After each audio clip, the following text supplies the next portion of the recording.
Hello friends, let me give you a very brief introduction about myself. Myself CA Yachna Muthaburat, a chartered accountant by profession and a teacher by passion. Friends, I have done diploma in information system audit with All India second rank. I am faculty for CA final indirect taxes and now I would be teaching intermediate IPC also. So beta, what we are going to discuss in this lectures, beta revision करने वाले हैं सिर्फ 5 to 6 hours में, only in 5 to 6 hours में we are going to discuss the full indirect taxes. हम बहुत अच्छे से यहाँ पे रिवाइज करने वाले हैं with the summary book. जो summary book मैंने आपके लिए डिजाइन की है, summary book आप कहां से डाउनलोड कर सकते हो बेटा? मेरी वेबसाइट www.icleague.com से आप डाउनलोड कर सकते हैं। एंड आपको अगर कोई डाउनलोडिंग में इशू आता है तो बेटा आप इस नंबर पे पिंग कर दीजिए, वो आपको व्हाट्सएप कर देंगे समरी बुक बिल्कुल। और यहाँ पे डिस्क्रिप्शन लिंक में भी यहाँ पे समरी बुक अवेलेबल रहेगी। ये वीडियोस आपको हेल्प करते हैं तो बेटा चैनल सब्सक्राइब करो, लाइक करो, ठीक है। अब यहाँ पे ये किसके लिए रेलेवेंट है? The students who are appearing in November 20 attempt. बेटा नवंबर 20 अटेम्प्ट में जो स्टूडेंट्स अपीयर कर रहे हैं उनके लिए यहाँ पे ये समरी बुक का डिस्कशन हम यहाँ पे रेलेवेंट रहेगा। जो स्टूडेंट्स यहाँ पे May 21 ऑनवर्ड्स है बेटा आपके लिए फुल कोर्स अवेलेबल रहेगा। From 5th of December new batch available रहेगी which will be of around 45 hours, जिसमें कि पूरा जीएसटी बहुत डिटेल में डिस्कशन होगा अलोंग विद क्वेश्चन बैंक। हर चैप्टर के बाद उसका क्वेश्चन बैंक डिस्कस करेंगे जिसमें all the kind of exam questions would be there. So आपकी बहुत अच्छी प्रिपरेशन में वो हेल्प होगा। तो May 2021 स्टूडेंट्स ये बेटा रिवीजन है नवंबर 20 वालों के लिए, आपके लिए फुल बैच है और वो अवेलेबल रहेगा वेबसाइट में फ्रॉम 5th of December, तो आप वो वहां से परचेज कर सकते हैं। अब जो नवंबर 20 में स्टूडेंट अपीयर कर रहे हैं बेटा, इस लेक्चर में हम क्या डिस्कस करेंगे? फर्स्ट चैप्टर स्टार्ट करेंगे ma'am, GST in India and introduction का रिवीजन हम यहाँ पे स्टार्ट करेंगे, ठीक है। अब yes, chapter number 1 GST in India and introduction. बेटा टैक्सेस क्विक रिवीजन है बेटा, फटाफट जाएंगे। हमें जो पता है यहाँ पे छोटी मोटी चीजें यहाँ पे हम डिस्कस सब कुछ करेंगे, बहुत डिटेल में नहीं जाएंगे। क्विकली हम 5 to 6 आवर्स में पूरा कोर्स डिस्कस करने वाले हैं। सो यहाँ पे बेटा टैक्सेस कितने टाइप के होते हैं? बेटा 2 टाइप के टैक्सेस होते हैं, डायरेक्ट टैक्स, इनडायरेक्ट टैक्स। आपको पता है डायरेक्ट टैक्स मतलब किसके लिए क्या होता है? जैसे कि इनकम टैक्स मतलब कि टैक्सेबल पर्सन और जो एक्चुअली टैक्स पे कर रहा है, जैसे बर्डन पड़ रहा है, पिंच हो रहा है, वो एक ही पर्सन है। जैसे कि मैंने कमाई फॉर एग्जांपल इस साल में 1 करोड़ रुपए, उसमें से 30% फॉर एग्जांपल मुझे गवर्नमेंट को देने पड़े 30 लाख रुपीस, मतलब कि जो टैक्स पे कर रही हूं मतलब कि मैं, और जिसको बर्डन पिंच हो रहा है मतलब कि मैं, यहाँ पे सेम पर्सन है। मैं ऐसा नहीं कर सकती मैं आप सबको बोलूं यार मेरे को 30 लाख का टैक्स पे करना है, थोड़ा लाख रुपए सब लोग निकालो। No no no no no, taxable person and person effectively paying the taxes, same income tax, you know it very well। and indirect tax मतलब कि जो person tax पे कर रहा है और जिसको actually वो pinch हो रहा है वो different है। जैसे कि अगर आप यहाँ पे लेक्चर देख रहे हो, आराम से बैठ के चिप्स खा रहे हो, तो चिप्स के ऊपर जो टैक्स लगा अल्टीमेटली बर्डन किस पे आया? आप पे आया, आपने इनडायरेक्टली वो पे किया है। और टैक्स पे किसने किया होगा? कंपनी ने टोटल टैक्स पे कर दिया होगा ऑलरेडी गवर्नमेंट को, ठीक है।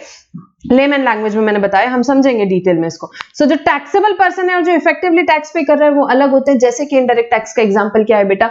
GST, goods and service tax. Ma'am कोई भी इनडायरेक्ट टैक्स के फीचर्स क्या होते हैं? बेटा बहुत सारे फीचर्स है। It is an important source of revenue. Means what बेटा? गवर्नमेंट को सबसे इंपॉर्टेंट है यहाँ पे पैसा, बहुत बड़ा सोर्स है रेवेन्यू का, जिससे गवर्नमेंट यहाँ पे काम करती है, बहुत सारे पब्लिक फंक्शंस करती है। किससे मिलता है पैसा? टैक्स से मिलता है। इनडायरेक्ट टैक्स भी बहुत बड़ा सोर्स है बेटा, अप्रोक्सीमेटली 50% स्टेट्स का, सेंटर का रेवेन्यू इससे आता है। Then it is tax on commodity and services, as the name suggests, GST, goods and service tax। किस पे लगता है? गुड्स पे, कमोडिटीज पे, एज सर्विसेज पे। टैक्स किस पे? गुड्स पे और यहाँ पे सर्विसेज पे। कोई भी इनडायरेक्ट टैक्सेस जो होते हैं। Shifting of burden, there is clear shifting of tax burden in respect of indirect taxes. जैसे कि हम यहाँ पे देखेंगे इसमें डायरेक्टली शिफ्ट हो जाता है बर्डन। जैसे एग्जांपल लेते हैं यहाँ पे, फॉर एग्जाम्पल एक मोबाइल है, ए ने बी को सेल किया, कितने में? 10,000 रुपीज पे। उस पे फॉर एग्जाम्पल 10% जीएसटी लगा, 10% कोई रेट नहीं, सिंप्लिसिटी के लिए ले रही हूं। 11,000 रुपीज ए ने बी को मोबाइल बेचा, 10,000 प्लस 1,000 जीएसटी, कितने में? 11,000 में। बी ने ए को कितना पे किया? 11,000 रुपए। 11,000 रुपए पे किया, उसमें से 10,000 क्या किया? ए ने रख लिया, और 1,000 उसको क्या करना पड़ेगा भाई? जीएसटी के नाम पे लिया है, खुद नहीं रख सकता, गवर्नमेंट को देगा। ए ने गवर्नमेंट को दे दिया, गवर्नमेंट को पे किसने किया? ए ने। गवर्नमेंट को बता दिया किसके बिहाफ में? बी के बिहाफ में। 1,000 रुपीज मैं आपको दे रहा हूं, बी के बिहाफ में 1,000 रुपीज आपको दे रहा हूं, ठीक है। गवर्नमेंट के अकाउंट में बी के नाम पे 1,000 रुपीज आ गए, मतलब कि गवर्नमेंट के पास बी के 1000 जमा है जीएसटी नंबर पे। उस मोबाइल को बी ने क्या किया, बी डीलर है, बी ने सी को बेच दिया, सी कंज्यूमर है, कितने में, 12,000 रुपए में, 12,000 रुपए में, ठीक है, 2,000 तो बढ़िया है, उसका प्रॉफिट हो गया, और उस पे लगा 10% जीएसटी, फॉर एग्जांपल 1200 रुपए। फिर से बोल रही हूँ 10% से सिंप्लिसिटी के लिए नहीं हूँ, कोई रेट नहीं है, 1200 रुपए, तो 13,200 रुपए टोटल सी ने क्या किए यहाँ पे बेटा, सी ने बी को पे कर दिए, सी ने बी को पे कर दिए, जिसमें से 12,000 रुपए तो बी ने रख लिए, 12,000 रुपए तो बी ने रख लिए, और बाकी के जो 1200 रुपए थे बेटा वो मैम टैक्स के हैं, वो टैक्स के हैं। 1200 रुपए को क्या बोलते हैं, आउटपुट टैक्स, बी का आउटपुट टैक्स है बेटा 1200 रुपए, उसमें से माइनस करेंगे इनपुट टैक्स 1000 रुपए, मतलब कि जो उसको क्रेडिट लेना है 1000 रुपए का क्रेडिट माइनस करेंगे, जो 200 रुपए वो गवर्नमेंट को पे करेगा। वो 1000 रुपए ऑलरेडी पे कर चुका है गवर्नमेंट को, 1000 रुपए ऑलरेडी पे कर चुका है गवर्नमेंट को थ्रू ए, गवर्नमेंट के पास ऑलरेडी 1000 रुपए है, वो उसके लिए क्या है, बी के लिए वो इनपुट टैक्स क्रेडिट है। What is the output tax of B, 1200, what is the input tax of B, 1000, so net government को कितना पे करना है बेटा, 200 रुपए वो गवर्नमेंट को पे कर देंगे, 200 रुपए यहाँ पे गवर्नमेंट को पे कर देंगे। तो इसमें क्या हुआ, शिफ्टिंग ऑफ बर्डन हो गया, ए ने बी को शिफ्ट कर दिया, बी ने सी को, अल्टीमेटली बेटा कौन पे कर रहा है, अल्टीमेट पिंच किसके ऊपर है भाई, सी के ऊपर, गवर्नमेंट को तो 1200 ही मिले, उस गुड्स पे टोटलिटी पे टैक्स कितना कलेक्ट हुआ, 1200 रुपए, वो गवर्नमेंट को मिल गए। पिंच किसको हुआ भैया, फाइनल कंज्यूमर को, सी को हुआ, बी ने पे किया, ए ने पे किया, पिंच किसको है, पिंच है सी को। तो शिफ्टिंग ऑफ बर्डन, शिफ्ट कर दिया बर्डन किसके ऊपर, फाइनल कंज्यूमर में। There is a clear shifting of tax burden in respect of indirect taxes and there is no perception of direct pinch. बेटा डायरेक्ट पिंच कई बार हमको तो पता भी नहीं चलता और हम टैक्स पे कर जाते हैं, जैसे कि आप बैठ के चिप्स खा रहे हो, उस पर आपने टैक्स पे किया, ये आपको फील ही नहीं है, ठीक है, तो डायरेक्टली पिंच नहीं करता, जैसे कि इनकम टैक्स करता है, जैसे मैंने बताया 30 लाख मुझे पे करना है, पिंच करेंगे, पर अब मैंने मैरी बिस्किट पे किया, मैंने यहाँ पे सोप पे किया, मैंने टूथपेस्ट पे किया, मुझे पता ही नहीं चलता मैंने टैक्स पे कर दिया। इन्फ्लेशनरी, तो बस हाँ बेटा इन्फ्लेशन तो है, क्यों, क्योंकि भाई हर गुड सर्विसेज पे, मैक्सिमम गुड सर्विसेज पे टैक्स लगता है, तो इन्फ्लेशन तो होगा भाई, गुड्स और सर्विसेज का रेट तो बढ़ेगा। Then wider tax base, obviously बेटा maximum goods and services cover करता है, तो बहुत बड़ा वाइडर टैक्स बेस आता है इसका। प्रमोट सोशल वेलफेयर, यस, यहाँ पे जैसे कि बेटा लग्जरी गुड्स होते हैं, सिन गुड्स होते हैं, उन पे ज्यादा टैक्स रेट होता है, उन पे सेस भी कलेक्ट करते हैं, जैसे कि टोबैको हो गया, अल्कोहल हो गया, इन सब पे ज्यादा क्या करते हैं, टैक्स कलेक्ट करते हैं, फिर वो यहाँ पे पब्लिक के लिए यूज किया जाता है। तो सोशल वेलफेयर भी डेफिनेटली प्रमोट करता है, नेसेसिटी पे टैक्स नहीं कलेक्ट करते हैं हमारे यहाँ पे, जैसे मिल्क हो गए, फ्रेश वेजिटेबल्स हो गए, उन सब पे कोई टैक्सेस नहीं है, एग्जेम्प्ट है वो। लग्जरी गुड्स है, सिन गुड्स है, उनमें ज्यादा टैक्सेस है, तो उसको फिर पब्लिक के लिए यूज करते हैं, तो ultimately it promotes social welfare. Regressive तो है बेटा यहाँ पे, चाहे रिच हो चाहे पुअर हो, मैरी बिस्किट सबको 10 रुपए में मिलेगी inclusive of tax for example, ठीक है, तो सबको सेम टैक्स पे करना पड़ता है। नेक्स्ट, अब बेटा आया यहाँ पे क्या, जीएसटी। पहले तो जीएसटी क्यों आया, क्योंकि पुराने सिस्टम में कुछ डेफिशिएंसीज थी, पुराने सिस्टम में कुछ डेफिशिएंसीज थी। क्या दिक्कत थी भाई, मैम इतने अच्छे अच्छे लॉ बनाए थे, एक्साइज था, वैट था, सर्विस टैक्स था, और कितने सारे लग्जरी टैक्सेस थे, कितने सारे टैक्सेस थे, यहाँ पे सीएसटी था, जीएसटी को क्यों आना पड़ता, बेटा डेफिशिएंसी थी, इसीलिए एक नया लॉ लाने की बहुत जरूरत थी। क्या डेफिशिएंसीज थी यहाँ पे हम बेसिकली डिस्कस करेंगे। Non inclusion of several local levies in state VAT such as luxury entertainment taxes etcetera. बेटा इतने सारे टैक्सेस हुआ करते थे, अभी हम देखेंगे यहाँ पे, देखो ये सारे टैक्सेस है ना जीएसटी में आके सबस्यूम हो गए, यहाँ पे कितने सारे service tax, CST, purchase tax, octroi, luxury tax, lautering, batting, gambling and all that, बहुत सारे।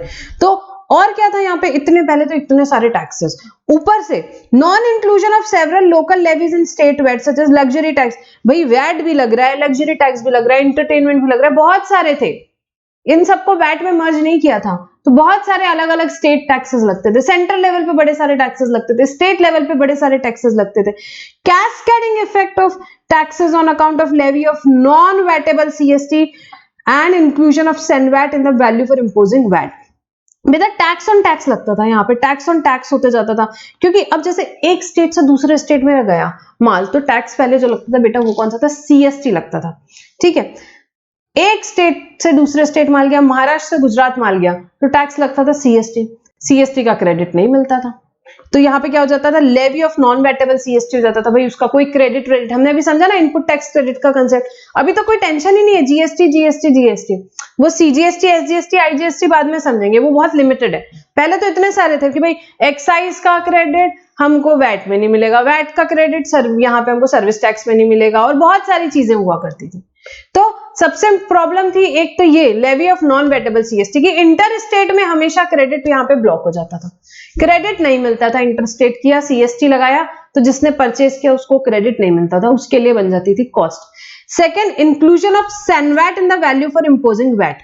बेटा एक्साइज ड्यूटी हुआ करता था, बहुत डिटेल में ये नहीं समझो, बेसिकली समझो। एक्साइज लगता था मैन्युफैक्चर में, मैन्युफैक्चरिंग वाला लगाता था, मैन्युफैक्चरिंग वाला लगाता था। अब फॉर एग्जांपल जिसने मोबाइल मैन्युफैक्चर किया उसने एक्साइज लगाया, उसने डीलर को बेचा, डीलर क्या करेगा एक्साइज का, क्रेडिट का, उसको कोई काम नहीं है, उसको वैट लगता था सेल पे, सेल्स पे वैट लगता था, मैन्युफैक्चरिंग पे एक्साइज लगता था।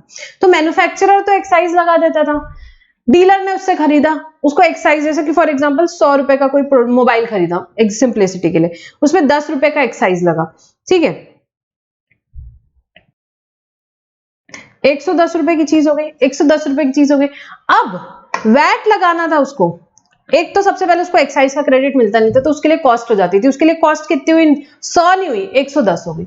अब वो वैट किस पे लगाता था बेटा, 110 पे लगाता था, 100 पे नहीं लगाता था, यही लिखा है, इंक्लूजन ऑफ सैनवैट, एक्साइज को सैनवैट बोलते हैं, in the value for imposing VAT, VAT कितने पे लगेगा, 110 पे लगता था ऑन 110।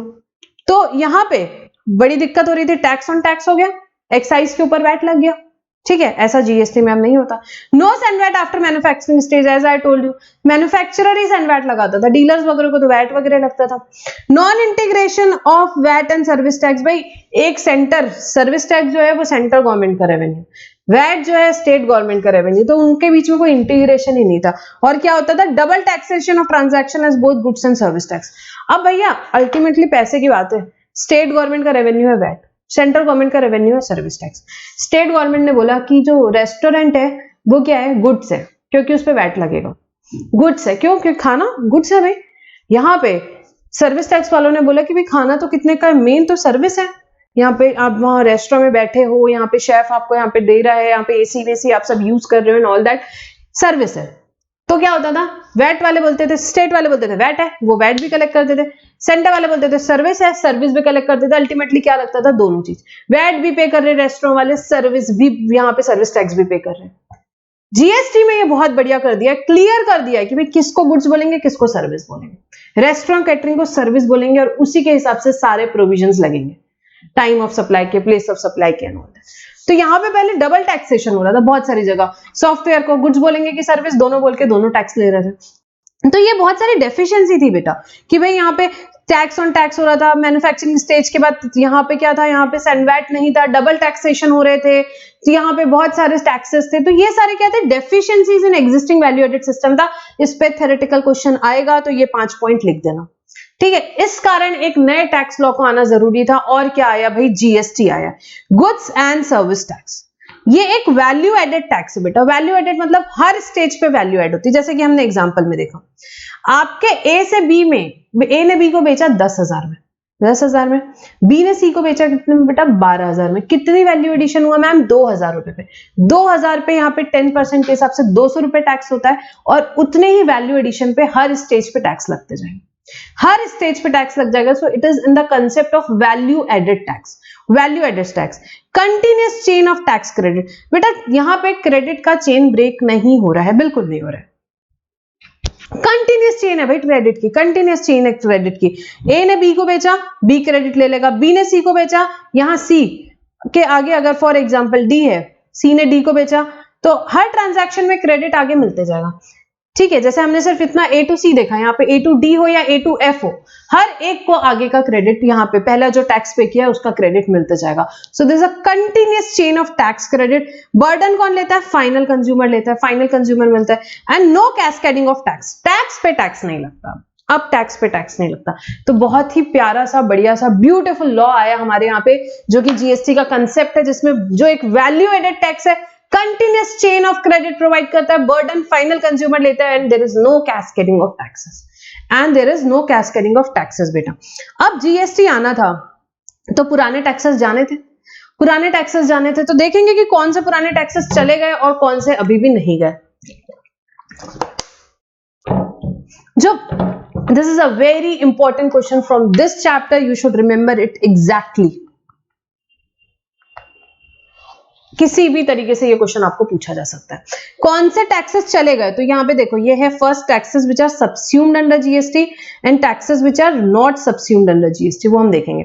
सबसे पहले कौन से टैक्सेस सबस्यूम हो गए, मतलब कि जीएसटी में आ गए भाई, मतलब अब ये नहीं है यहाँ पे मैक्सिमम, ये जीएसटी में मर्ज हो गए। कौन से हो गए हैं देखते हैं। कुछ प्रोडक्ट्स पे अभी भी है एक्साइज और VAT, as I told you, हम देखेंगे। तो सेंट्रल लेवल पे, मतलब भाई देखो इंडिया का फेडरल स्ट्रक्चर ऐसा है कि सेंट्रल गवर्नमेंट भी कुछ टैक्सेस लगाती है, स्टेट गवर्नमेंट भी कुछ टैक्सेस लगाती है। तो सेंटर ने बोला कि ठीक है मैं ये टैक्सेस छोड़ देता हूं, ताकि फिर क्या है मेरे को जीएसटी का रेवेन्यू मिले। सिमिलरली स्टेट ने भी किया। तो यहाँ पे सेंटर ने अपने कौन से यहाँ पे टैक्सेस जो है मेजरली सैक्रिफाइस किए। यहाँ पे मेमोरी टेक्निक है बेटा, सीए सीए सीएस, ठीक है। तो यहां पे सेंट्रल लेवल में कौन से टैक्सेस यहां पे सबस्यूम हुए। सबसे पहले बेटा central excise duty, central excise duty, then additional excise duty. Excise duty, central excise और एडिशनल एक्साइज, सेंट्रल एक्साइज और एडिशनल एक्साइज, ये हो गया बेटा फर्स्ट सी है आपका, ये हो गया फर्स्ट सी है। देन सर्विस, यहां पे नेक्स्ट सी अगर हम देखेंगे central sales tax, central sales tax and additional custom duty, CST and additional custom duty. ये बेटा ये भी सबस्यूम हो गया किसके अंदर आके, जीएसटी के अंदर। And then last central surcharges so far as they relate to supply of goods and services and service tax, and service tax. तो इतने टैक्सेस सेंट्रल लेवल के थे जो कि सबस्यूम हो गए जीएसटी में। रिवाइज करेंगे फटाफट। First CA belongs to central excise duty, additional excise duty. Second CA बेटा central sales tax, additional custom duty. And third CS बेटा किस चीज के लिए, central surcharges and service tax, and service tax, ठीक है। अल्टीमेटली कुछ नहीं है बेटा, एक्साइज ड्यूटी है, सर्विस टैक्स है, कस्टम्स ड्यूटी है, सेंट्रल सरचार्ज है, सीएसटी है, कुछ नहीं, ठीक है। ये सारे टैक्सेस किधर आ गए मैम, ये यहाँ पे सबस्यूम हो गए जीएसटी में। अब ये तो सेंट्रल ने किया, अब स्टेट ने क्या किया ये देखेंगे हम, ठीक है। स्टेट ने क्या किया, सेंटर की मेमोरी टेक्निक वापस CA CA CS, memory technique for this state, PS I love you, आपने एक मूवी देखी होगी तो PS love is the memory technique for this, where P stands for बेटा परचेज टैक्स, पहले था अब नहीं लगता, ठीक है। एस स्टैंड्स फॉर बेटा here state surcharges, state surcharges जो है आपके, ये आ गया हो गया पी और S, purchase tax, state surcharges. And then L stands for luxury tax, बेटा लग्जरी टैक्स लगता था लॉटरी बेटिंग गैम्बलिंग पे। Then O stands for octroi and entry tax, and V stands for बेटा वैट और sales tax, VAT और sales tax. So ये taxes state level पे लगते थे, स्टेट गवर्नमेंट कलेक्ट करती थी, जो कि सबस्यूम हो गए आके जीएसटी में, जो कि सबस्यूम हो गए आके जीएसटी में। वापस देखेंगे, पी स्टैंड्स फॉर बेटा PS love, I love you movie का नाम है PS love. P stands for purchase tax ma'am, S stands for state के surcharge ma'am, L stands for luxury tax on lottery betting and gambling, O stands for बेटा octroi and entry tax, and V stands for VAT and sales tax, VAT and sales tax। तो central government और state government का sacrifice level देखो बेटा, उन्होंने ये सब क्या कर दिया, सबस्यूम कर दिया जीएसटी में।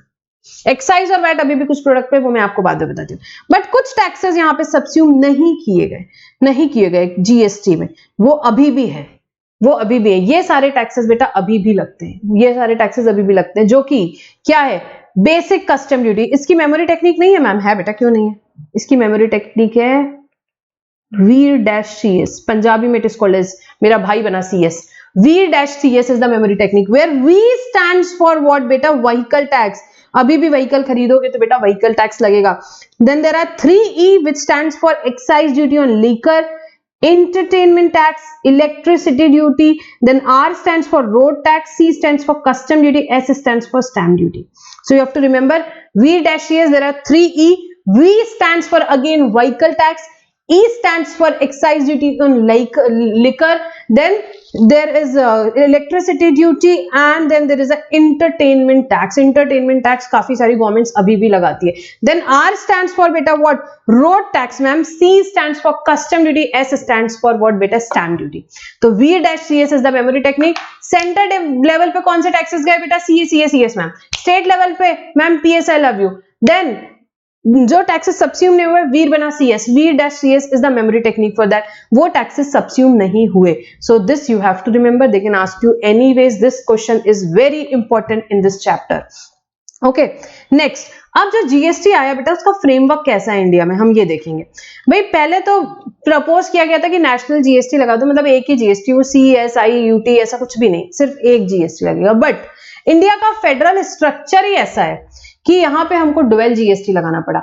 वेरी इंपॉर्टेंट वर्ड याद रखना है, इंडिया में कौन से मॉडल पे जीएसटी आया, डुअल मॉडल जीएसटी आया। मतलब कि centre also has the power to levy taxes, state also has the power to levy taxes, दोनों जने साथ में टैक्सेस लगा सकते हैं।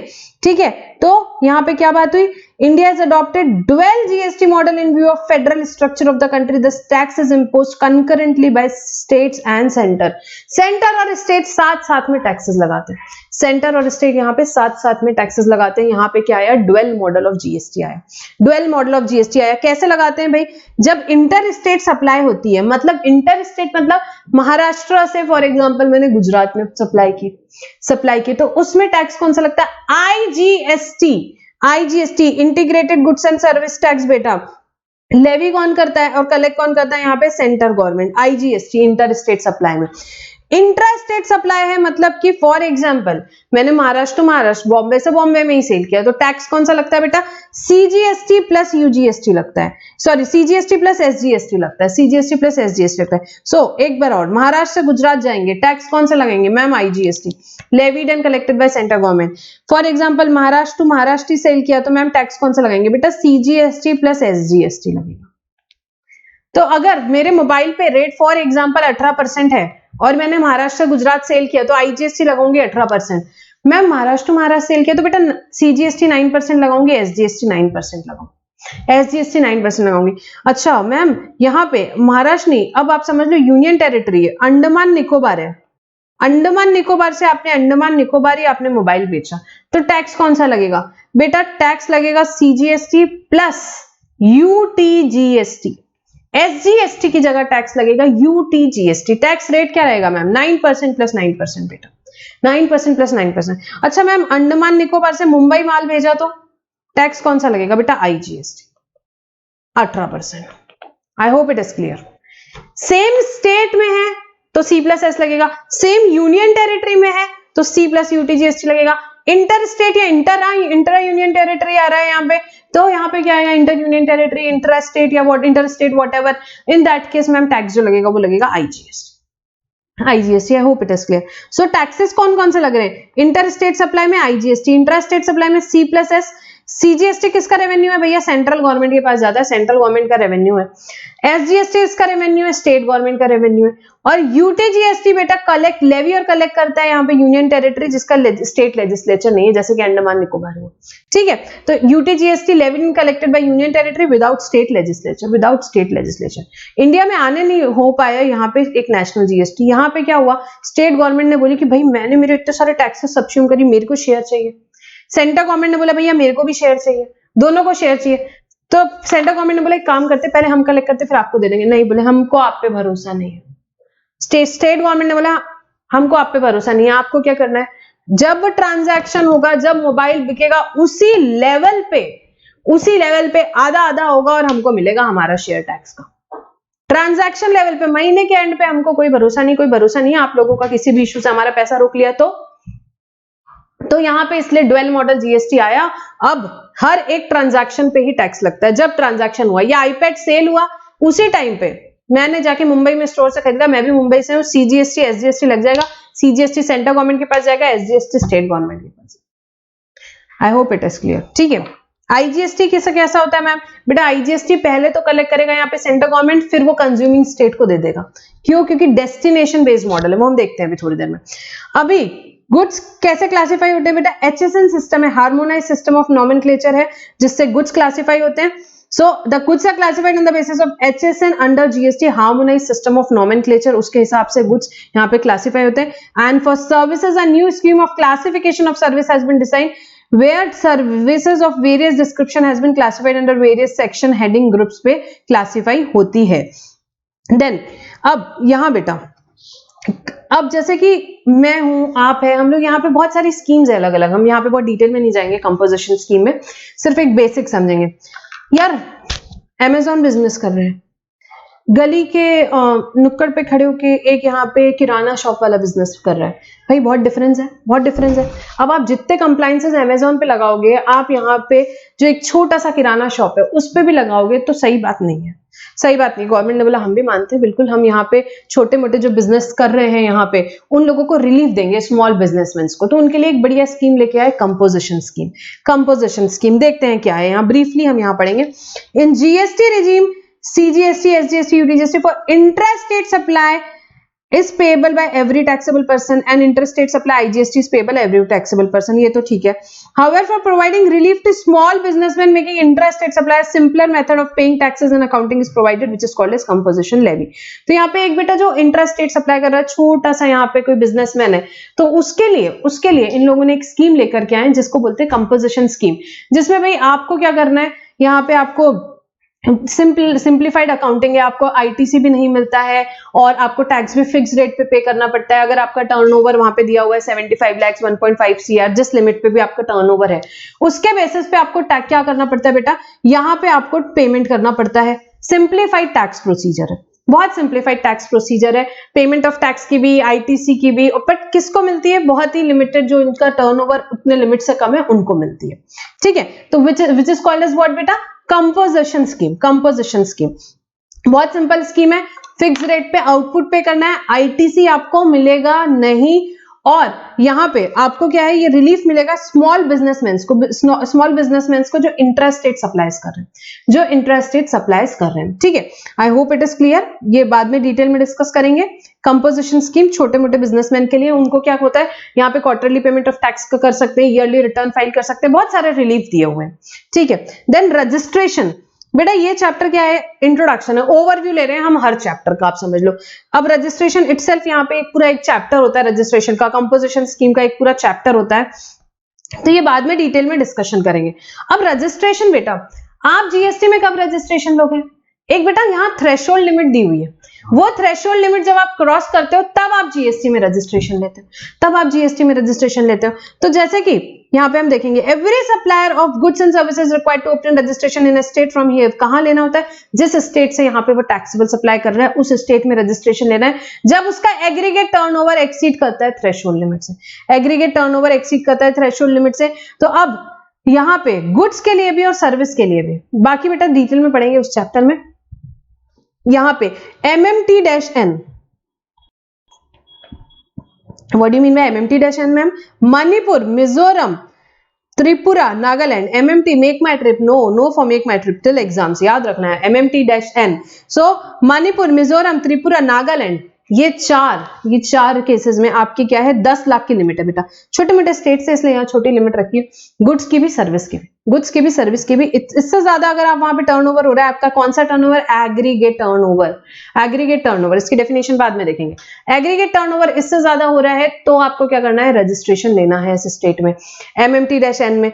फिर उसके बाद बेटा नेक्स्ट हमारा स्टेट कौन सा आता है मैम, बेटा यहाँ पे स्टेट आता है with threshold limit of 20 lakhs and 20 lakhs for both goods and services, both goods और सर्विसेज के लिए यहाँ पे जो आपका स्टेट आता है, यहाँ पे mat, where M stands for Meghalaya, A stands for Arunachal Pradesh, T stands for Telangana, dash UPS, Uttarakhand, Pondicherry and Sikkim. Mat dash UPS के लिए लिमिट है 20 लाख रुपए, गुड्स के लिए भी सर्विस के लिए भी, गुड्स के लिए भी सर्विस के लिए। बेटा एग्जाम में क्वेश्चन दे देंगे, बताएंगे नहीं कौन से स्टेट की कितनी लिमिट है, याद आपने रखना है। MMT-N में कितनी, 10 लाख की, मैट डैश यूपीएस में कितनी है बेटा, 20 लाख की लिमिट है, 20 लाख की लिमिट है, बाकी रजिस्ट्रेशन के चैप्टर में डिटेल में देखेंगे।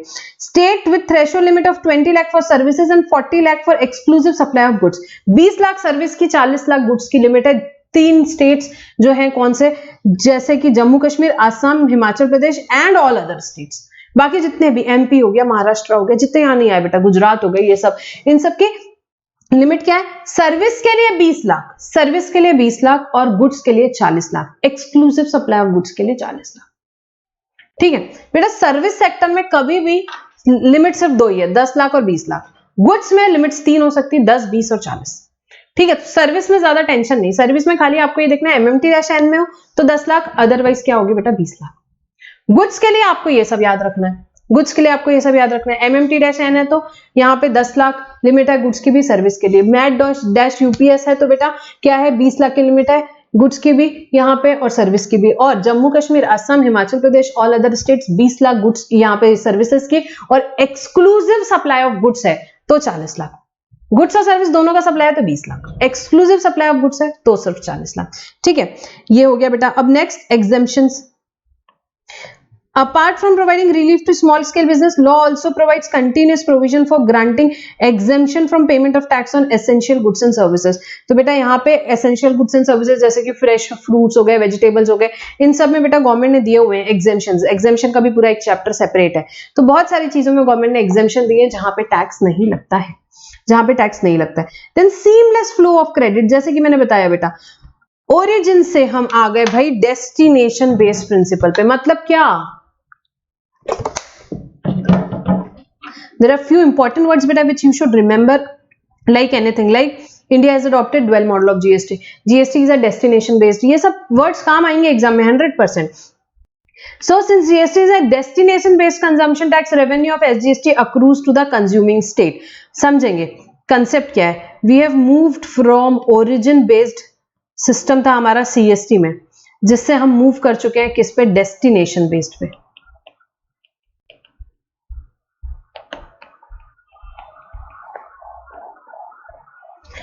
यहां पे हम डेस्टिनेशन बेस्ड टैक्स पे आ गए हैं बेटा। डेस्टिनेशन बेस्ड टैक्स सिस्टम मतलब कि जैसे कि पहले सीएसटी के टाइम पे अगर मैंने गुड्स महाराष्ट्र से गुजरात भेजे हैं, तो टैक्स क्या लगता था, सीएसटी, और जो कि रेवेन्यू होता था किसका, महाराष्ट्र गवर्नमेंट का। रेवेन्यू किसका होता था, ये महाराष्ट्र गवर्नमेंट रखती थी ये पैसा। तो गुजरात गवर्नमेंट बोलती थी मैं क्यों टैक्स क्रेडिट दूं, इसलिए सीएसटी का क्रेडिट नहीं मिलता था, सीएसटी का क्रेडिट नहीं मिल रहा था। तो अब जितने इंटरस्टेट ट्रांजैक्शन पूरे इंडिया में हजारों लाखों इंटरस्टेट ट्रांजैक्शन डेली होते थे बेटा, सोचो उसमें सब में टैक्स का क्रेडिट नहीं मिलता था, टैक्स का क्रेडिट नहीं मिलता था। जबरदस्ती का यहाँ पे क्या हो जाता था, कॉस्ट बढ़ जाती थी। अब इसीलिए गवर्नमेंट ने बोला कि यार ये बहुत गलत चीज हो रही है, तो यहाँ पे हमें क्या लेकर के आना है, हमें अब ओरिजिन बेस से मूव करना पड़ेगा। तो उन्होंने ओरिजिन बेस से कहां मूव कर दिया, अब हम आ गए डेस्टिनेशन बेस पे। अब डेस्टिनेशन बेस पे क्या फंडा है ये समझेंगे। देखो डेस्टिनेशन बेस जीएसटी में अब क्या हुआ देखते हैं। अब जब गुड्स जाते हैं ना महाराष्ट्र से बेटा कहां, गुजरात, महाराष्ट्र से गुजरात गुड्स जाते हैं, तो टैक्स कौन सा लगता है, आईजीएसटी लगता है। मैम ये तो हमें बहुत अच्छे से पता है बेटा। आईजीएसटी कलेक्ट कौन करता है, एक बार तो सेंट्रल गवर्नमेंट कर देती है, और फिर वो सेंट्रल गवर्नमेंट और गुजरात के बीच में यहाँ पे अपोर्शन हो जाता है। रेशो क्या है हमारे यहाँ पे, 50-50 पे अपोर्शन हो जाता है सेंट्रल गवर्नमेंट के बीच में और गुजरात के बीच में। तो गुजरात को टेंशन ही नहीं, गुजरात बोलेगी बिल्कुल क्रेडिट देंगे, कोई दिक्कत ही नहीं है यहाँ पे हमारे को, एसजीएसटी का पोर्शन उनको मिल जाता है। तो गुजरात गवर्नमेंट बोलती है हमें कोई टेंशन नहीं, हम आपको क्रेडिट दे देंगे, क्योंकि हमको मिल गया है टैक्स। तो यहाँ पे सीमलेस फ्लो ऑफ क्रेडिट होने लगा इंटरस्टेट ट्रांजैक्शन में, ठीक है, जो कि पहले नहीं होता था। पहले यहाँ पे क्रेडिट ब्लॉक हो जाता था, गुजरात गवर्नमेंट नहीं क्रेडिट देती थी। अभी आईजीएसटी का क्रेडिट मिलता है, ये यहाँ पे वही लिखा हुआ है कि GST is a destination based consumption tax, revenue of SGST ordinary accrues to the consuming state. The buyer in the importing state is allowed to avail IGST paid on interstate purchase made by him। जैसे कि यहाँ पे महाराष्ट्र के ए ने गुजरात के B को यहाँ पे गुड्स भेजा था, आईजीएसटी लगा, बी को यहाँ पे अलाउड है कि वो आईजीएसटी का क्रेडिट ले सकता है, बी को अलाउड है कि वो आईजीएसटी का क्रेडिट ले सकता है। कि जो बायर है इंपोर्टिंग स्टेट में उसको अलाउ किया गया है कि वो आईजीएसटी का क्रेडिट ले सकता है। The revenue of interstate sale does not accrue to the exporting state and exporting state transfer to centre the credit of SGST UTGST used in the payment of IGST. जैसे कि मैंने बताया IGST पहले कौन collect करता है बेटा, collect करेगी सेंट्रल गवर्नमेंट और फिर वो कंज्यूमिंग स्टेट को गुजरात को यहाँ पे ट्रांसफर कर देगी। The center transfers to the importing state credit of IGST used in the payment of SGST and UTGST। तो ये क्या है बेटा, destination based consumption tax है। What destination based consumption tax? You have to remember this word, very important। अब बेटा GST के लिए ये सारे सिस्टम के लिए एक पोर्टल बनाया, आप देख सकते हो ऑनलाइन। अभी मत देखो, अभी रिवाइज करो, बट एक ये पोर्टल है बेटा, ये आप देखोगे ये वेबसाइट का स्क्रीनशॉट है www.gst.gov.in। बेटा 29 स्टेट्स में किसी भी स्टेट में कहीं से भी रिटर्न फाइल करना है, एक ही वेबसाइट है, एक ही वेबसाइट है www.gst.gov.in, जहां से सारी चीजें होती है, रजिस्ट्रेशन वहीं से होता है, रिटर्न वहीं से पे होता है, आपके कोई भी स्टेट का हो, आपका क्या बोलते हैं रिटर्न वहीं से फाइल होगा, आपका पेमेंट टैक्स का वहीं से होगा, चालान वहीं से जनरेट होगा, सारी चीजें वहीं से होगी। ठीक है, so common GST electronic portal www.gst.gov.in, a website managed by Goods and Service Network. GSTN is set by government to establish a uniform interface between taxpayer and a common shared infrastructure between central government and state government. Centre और state के बीच में भी बेटा वो common infrastructure है, यहाँ पे एक ही प्लेटफॉर्म दिया गया, एक ही इंटरफेस दिया गया टैक्स पेयर के बीच में और सेंटर और स्टेट्स के बीच में। gst.gov.in जो कि वेबसाइट है, जो कि मैनेज कौन करता है बेटा, GSTN, that is goods and service tax network. The GST portal is accessible over internet पे, कोई भी टैक्स पेयर उसके उनके सीए एडवोकेट कोई भी कर सकता है और यहाँ पे टैक्स ऑफिशियल भी कर सकते हैं। This is a single common portal for all GST related services. बेटा पहले वैट हुआ करता था 29 स्टेट्स के अलग अलग रिटर्न, अलग अलग वेबसाइट्स, बहुत ज्यादा होता था। जीएसटी में एटलीस्ट इतनी हार्मोनी तो लेकर के आ गए हैं। ठीक है, अब the function of GSTN includes, registration कर सकते हैं आप, रिटर्न जो आप फाइल करते हो वो फॉरवर्ड हो जाता है सेंटर को, स्टेट को, अथॉरिटीज को, इस पे भी क्या हो सकता है, थ्योरेटिकल क्वेश्चन ही हो सकता है।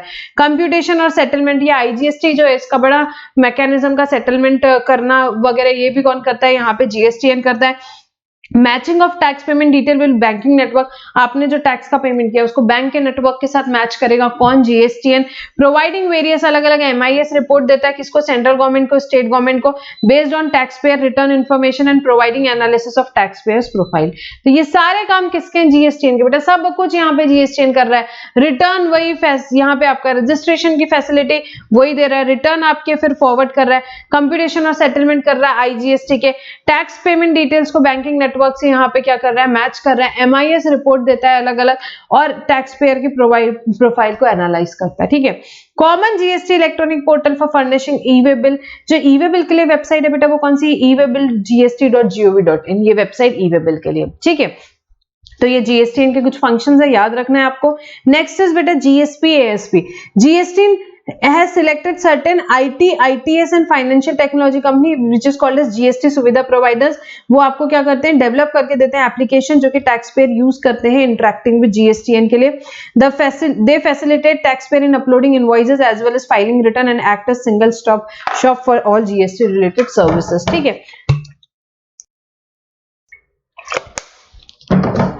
नेक्स्ट बेटा dates, not so important, just एक बार पढ़ेंगे, एग्जाम में डेट्स पूछने के चांसेस बहुत कम होते हैं। बेटा जीएसटी हमारे इंडिया में कैसे कैसे आया, 2000 में, बेटा ईयर 2000 में जो प्राइम मिनिस्टर है उन्होंने इंट्रोड्यूस किया कंसेप्ट कि भाई जीएसटी एक कंसेप्ट यहाँ पे आएगा और एक कमिटी डिजाइन करी जो कि इंडिया के लिए जीएसटी मॉडल बनाएगा। 2006 में यूनियन फाइनेंस मिनिस्टर में बजट में पहली बार अनाउंस किया कि भाई 6-7 के बजट में कि जीएसटी इंडिया में अप्रैल यहाँ पे 2010 पे आ जाएगा, 1 अप्रैल 2010 से। उसके बाद बहुत सारी डेडलाइंस वगैरह मिस हुई।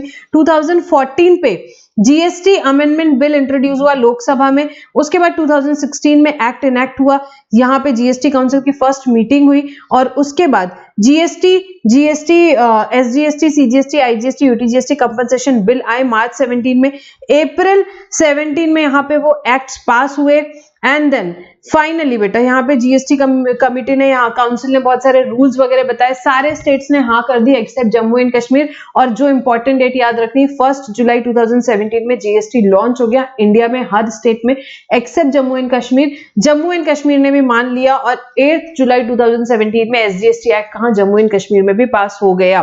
ठीक है, so SGST pass by Jammu and Kashmir, CGST IGST ordinance also extended to Jammu Kashmir. ठीक है, तो दो डेट्स याद रखनी, 1 जुलाई 17 and 8 July 17।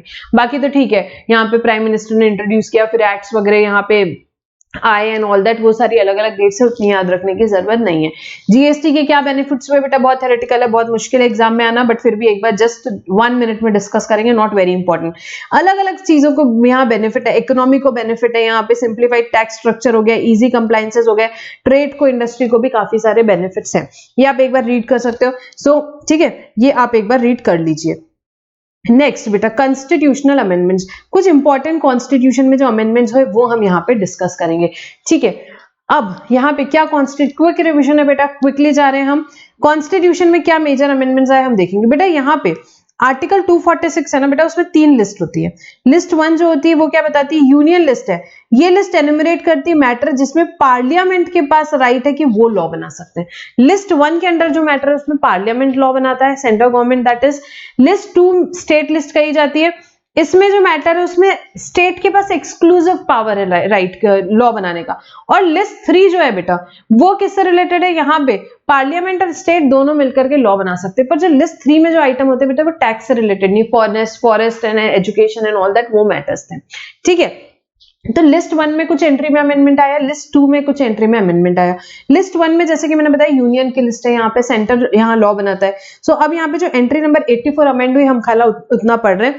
Duty of excise on following goods manufacture और प्रोड्यूस इन इंडिया नेमली, मतलब अब बेटा एक्साइज ड्यूटी पहले सारे गुड्स जो भी मैन्युफैक्चर इंडिया में होते थे उन सब पे लगती थी, अब खाली इन 6 गुड्स पे लगती है।